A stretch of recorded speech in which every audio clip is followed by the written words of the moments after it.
ಉದ್ಯಮಿ ಸಿಜೆ ರಾಯ್ ಆತ್ಮಹತ್ಯೆ ಕೇಸ್ನಲ್ಲಿ ತನಿಖೆ ತೀವ್ರಗೊಂಡಿದೆ. ಸತತ 4 ಗಂಟೆಗಳ ಕಾಲ ವಿಚಾರಣೆಯನ್ನು ಎದುರಿಸಿದ್ದಾರೆ ರಾಯ್ ಸಹೋದರ. ಅಶೋಕನಗರ ಪೊಲೀಸ್ ಠಾಣೆಯಲ್ಲಿ ತೀವ್ರ ವಿಚಾರಣೆ ನಡೆದಿದೆ.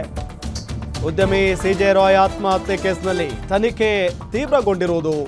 ಸತತ 4 ಗಂಟೆಗಳ ಕಾಲ ರಾಯ್ ಸಹೋದರನನ್ನ ವಿಚಾರಣೆಗೆ ಒಳಪಡಿಸಲಾಗಿದೆ. ಅಶೋಕನಗರ ಪೊಲೀಸ್ ಠಾಣೆಯಲ್ಲಿ ತೀವ್ರ ವಿಚಾರಣೆ ನಡೆಯಿತು. ಸಿಜೆ ರಾಯ್ ಸಹೋದರ ಬಾಬು ರಾಯ್ನನ್ನ ತೀವ್ರ ವಿಚಾರಣೆಗೆ ಒಳಪಡಿಸಲಾಗಿದೆ. ಐಟಿ ಆಫೀಸರ್ಸ್ ಟಾರ್ಚರ್ ಮಾಡಿದ್ರು ಅಂತ ಬಾಬು ರಾಯ್ ಹೇಳಿಕೆಯನ್ನ ಕೊಟ್ಟಿದ್ರು. ಅದರ ಬಗ್ಗೆಯೂ ಮಾಹಿತಿಯನ್ನು ಪಡೆದಿದ್ದಾರೆ ಪೊಲೀಸರು. ಸಿಜೆ ರಾಯ್ ಮಗ ಹೋದ್ಮೇಲೂ 2 ಗಂಟೆಗಳ ಕಾಲ ವಿಚಾರಣೆಯನ್ನ ನಡೆಸಲಾಗಿದೆ. ಬಾಬು ಮತ್ತು ರಾಯ್ ಪುತ್ರನ ಹೇಳಿಕೆಯನ್ನ ದಾಖಲಿಸಿಕೊಂಡಿದ್ದಾರೆ ಪೊಲೀಸ್ನವರು. ಸೊ ಈಗ ಈ ಕೇಸ್ನಲ್ಲಿ ತನಿಖೆಯನ್ನ ತೀವ್ರಗೊಳಿಸಿದ್ದಾರೆ ಪೊಲೀಸ್ನವರು. ಏನು ಕಾರಣ, ಯಾಕೆ ಹಠಾತ್ತಾಗಿ ಈ ರೀತಿಯಾದಂಥ ನಿರ್ಧಾರವನ್ನು ಮಾಡಿಬಿಟ್ರು ಸಿಜೆ ರಾಯ್? ಸಡನ್ನಾಗಿ ಇಷ್ಟು ದೊಡ್ಡ ಸಾಮ್ರಾಜ್ಯವನ್ನು ಕಟ್ಟಿದಂಥ ವ್ಯಕ್ತಿ ಏಕಾಏಕಿಯಾಗಿ ತಮಗೆ ತಾವೇ ಶೂಟ್ ಮಾಡ್ಕೊಂಡು ಸಾಯ್ತಾರೆ ಅಂತ ಅಂದರೆ ಅದಕ್ಕೆ ಏನು ಕಾರಣ, ಏನಾಗಿರ್ಬೋದು? ಹಾಗಾದರೆ ಎಲ್ಲದರ ಬಗ್ಗೆಯೂ ಕೂಡ ಈಗ ತೀವ್ರವಾಗಿ ತನಿಖೆ ನಡೀತಾ ಇದೆ. ಸೊ ಒಂದ್ ಕಡೆ ಅವರ ಸಹೋದರ ಬಾಬು ರಾಯ್, ಮತ್ತೊಂದು ಕಡೆ ಅವರ ಪುತ್ರ, ಇಬ್ಬರನ್ನೂ ಕೂಡ ವಿಚಾರಣೆಗೆ ಒಳಪಡಿಸಲಾಗಿದೆ ಇವತ್ತು.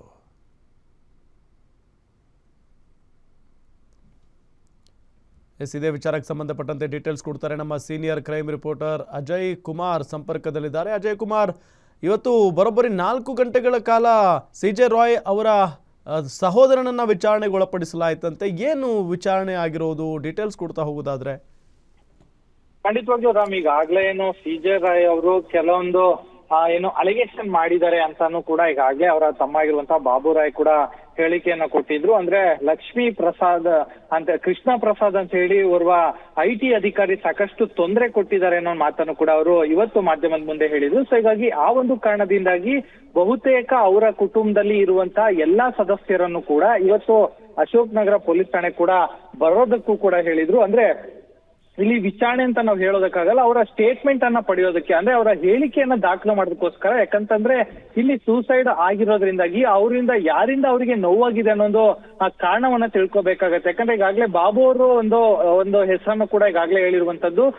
ಕೇರಳ ಮೂಲದ ಏನೋ ಒಬ್ಬ ಅಧಿಕಾರಿ, ಐಟಿ ಅಧಿಕಾರಿ ಕೃಷ್ಣ ಪ್ರಸಾದ್ ಅಂತ ಹೇಳಿ ಅವರು ಸಾಕಷ್ಟು ತೊಂದರೆನ ಕೊಟ್ಟಿದ್ರು ಅಂತಾನು ಕೂಡ ಹೇಳ್ಕೊಂಡಿದ್ರು ನನ್ನ ಹತ್ರ. ಕಳೆದ 3 ದಿನಗಳಿಂದನೂ ಕೂಡ ಐಟಿ ಅಧಿಕಾರಿಗಳು ಸಾಕಷ್ಟು ಒಂದ್ ರೀತಿ ಟಾರ್ಚರ್ ಕೊಟ್ಟಿದ್ರು ಅನ್ನೋ ಮಾತನ್ನು ಕೂಡ ನನ್ನ ಜೊತೆ ಹೇಳ್ಕೊಂಡಿದ್ರು. ನಾಳೆ ನಾನು ಸಿಗ್ತೀನಿ ಅಂತಾನು ಕೂಡ ನಮ್ಮ ಅಣ್ಣಂಗೆ ಹೇಳಿದ್ದೆ.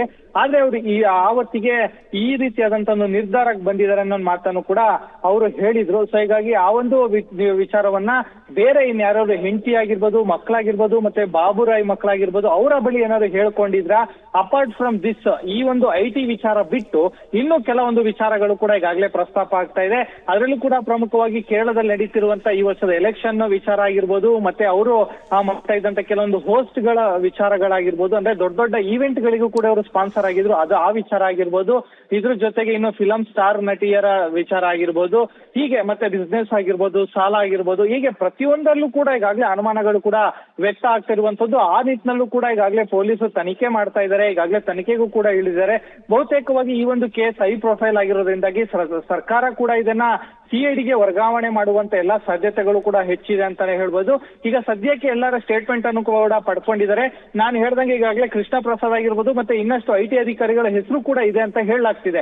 ಯಾಕಂದ್ರೆ ಅವರ ಡೈರಿ ಸಿಕ್ಕಿದೆ, ಅವರ ಮೊಬೈಲ್ ಸಿಕ್ಕಿದೆ, ಅದರಲ್ಲೂ ಕೂಡ ಸಿಕ್ಕುವಂತ ಕೆಲವೊಂದು ಕ್ಲೂಗಳನ್ನು ಕೂಡ ಪಡ್ಕೊಂಡು ಅವ್ರಿಗೂ ಕೂಡ ನೋಟಿಸ್ ಅನ್ನ ಕೊಡ್ತಾರೆ. ಏಕಾಏಕಿ ಅರೆಸ್ಟ್ ಮಾಡೋದಕ್ಕೆ ಆಗೋದಿಲ್ಲ.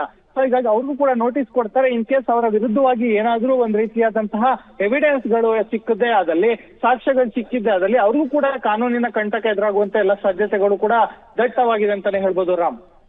ಥ್ಯಾಂಕ್ ಯು ತಮ್ಮೆಲ್ಲ ಮಾಹಿತಿಗಾಗಿ ಅಜಯ್.